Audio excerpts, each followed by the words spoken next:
এখন আপনারা দেখতে পাচ্ছেন যে আমাদের আজকে যে রাম প্রতিষ্ঠা হচ্ছে রাম মন্দিরে অযোধ্যা, সেই উপলক্ষে আজকে গঙ্গা পূজা হচ্ছে এখানে। আর এখান থেকে ঘট পুড়িয়ে নিয়ে যাবে আমাদের সুভাষ বাজার, যেখানে দুর্গাপূজা হয়, নিউ দুর্গা মার্কেট, সেখানে নিয়ে যাবে। তো আপনারা পুরো ভিডিওটা দেখার জন্য সঙ্গে থাকুন, আপনাদের ভালো লাগবে, এবং ভালো লাগলে লাইক কমেন্ট করে শেয়ার করবেন। আরও ভিডিও দেখার জন্য সঙ্গে থাকুন।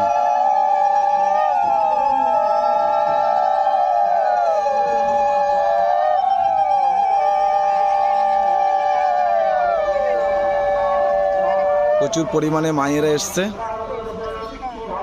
সবাই ঘট নিয়ে যাবে। দেখুন প্রত্যেকের মুখে হাসি, আনন্দ, সবাই রামময় হয়ে যাচ্ছে।